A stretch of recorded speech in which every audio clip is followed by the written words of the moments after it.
Tá bhaid beo dí raibh Tá sagam nach bhfuil an chaidán físe thar bhfuil a berte sin é an síl bromarm. Oké, bhain nuíocht don 8ú lá mí an nolog ráhíle sa fiche agus céir déile bhain an mór scéal an leis an bandé go háidethe leis bhain an scéal seo leis a rúis agus leis a gaí ina bhfuil rúsí in áras mór faoin vaccínúteach có Sputnik V. Ní chuig V.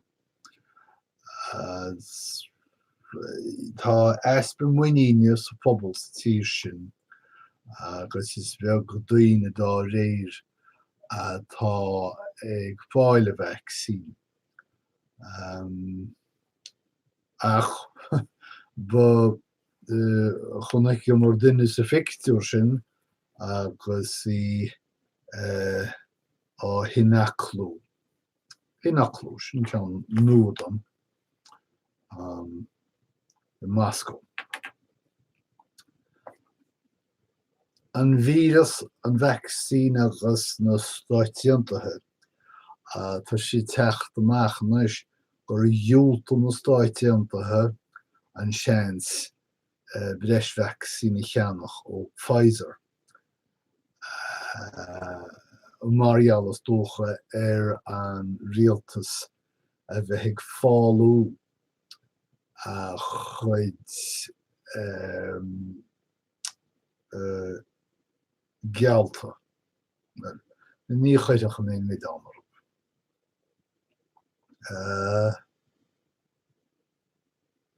Buí an bhí seo chaite, sa bhí seo chaite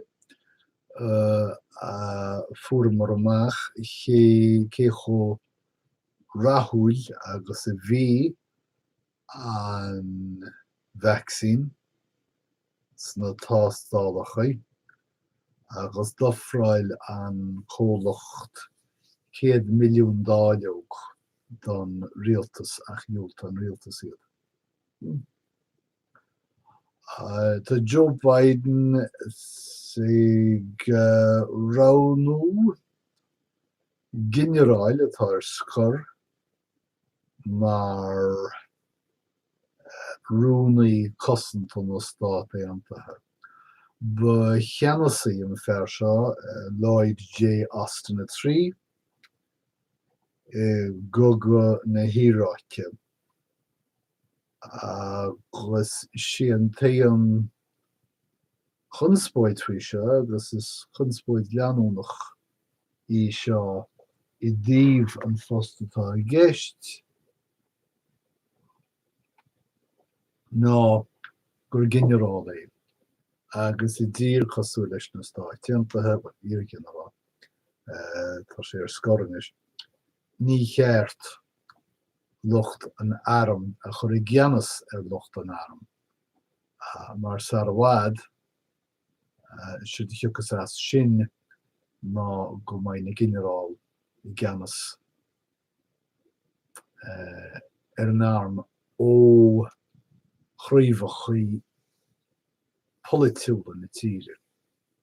Agus sé sin ní bhaid smacht ag gnáthphobal na tíre ar an airm nó ar na seirbhísí airm chun é smó. Scéal áitiúil tá an pandéimic Basca Nua-Eabhrac agus baineann an scéalaíonn seo le Cantor Darbanham West Farm neighborhoods, West Farms. Tá an náit bhuailte go dona ag díostaíocht. Cléirí siopa lucht cothbháil na Óstán Cailíneamsere, Cócarí, Timánaithe, Hefigi Slándála, agus Aibrithe Cochuála. Wait a second. Tá caiime focail lorgan seo. Ní maidim bheith dhéanana agus mé labhairt beolibh ach cumádathe tí ní maidim sin nach. Cumádathe tí. Ach fiú agus Iyad san a Saibhir tá sí timpealathe ag Íosrachmas na Saibhir pobl le muoin. Rachmuid thar léir arís. An toras seo chun Israel, go dtí Israel. Áit dhíríonn muid ar nord Iyad nó al-Hallaq fear tríocha hín bliana d'aois a rá uachachas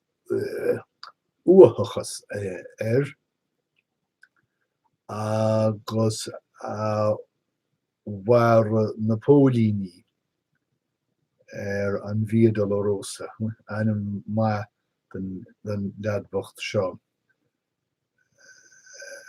Roí Napólíní a Via Dolorosa, Rishe wahab,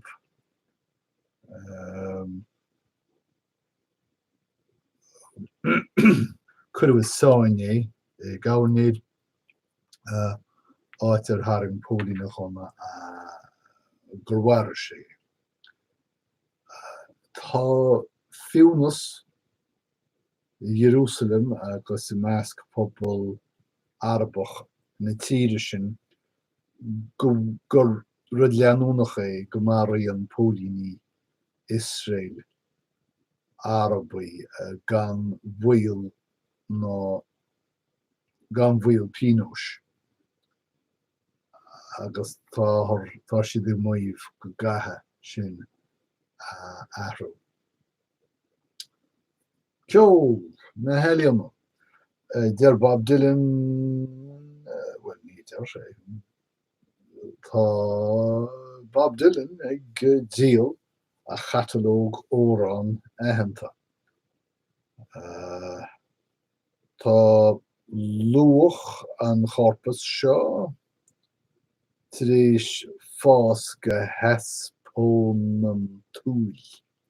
Hespónam túil by dead.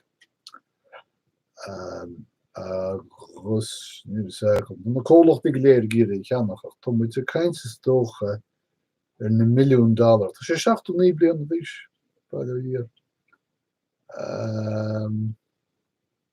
Ó fan. They're an Universal Music Publishing Group gur cheanna siad san an catalóg. An ceannach bhó órán a tharla I don scoil an cheoil a riamh. Ó Canada. Is cosúil go mbeidh ráchairt agus praghas an meárta chraonnta nollag an mbliana. Mar tá pobl Canada ag iarra iad go léir cheannach agus is as Canada a hagans na címan seo America ag an á. Agus dá réir sin is deachar teacht chraonnta nollag. Ceart go leor.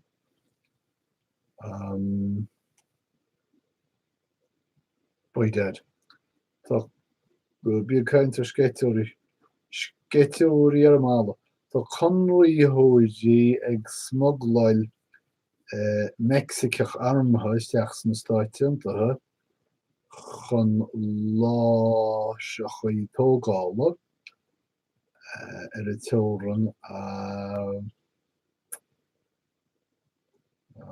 chosint. Cían hachaint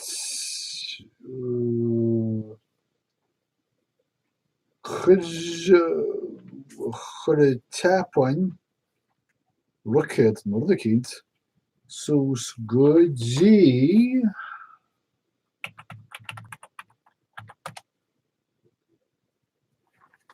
asteroideach. Sús go dtí asteroideach le déanaí áit thuaige an spásárthach samplaí ón asteroideach seo dar bannam riúgu. Asteroideach agus a tháinig ar ais gur thit sé go tála áit cinnt faoin tús an asteroid. Chlóid deasa. Clíiseach cogaí. Néaltrú an rud a hálíons de hendaine de intaní hendaine man dugann si dar a dóibh féin agus fiú nuair hagann si dar a dóibh féin. Scudal. Seo de scudalán nó deifir. Sciúr deifreach. Agus beidir ritín po baintach leis. Glónra. Well, seo is glónraí thorán ná duine a dhéanann fuinneogaí. Neisian fuinneogaí. Ach, má bheanann tú a gopáin deas seo, fecinn sibh chó muise.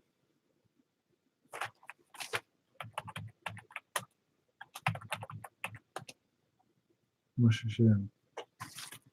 Fecinn sibh chó lonrach agus snastaltá sé có glónra ar. So, sinna méid. Sin id má ochchail dún lá éineamh agus mar scéalta dún láineamh agus bhím raté ar a bhgiléir agus tá súla go mbeidh mis a chaint na chéile rí sé tar a dálín slán. Tógur gí go bógé.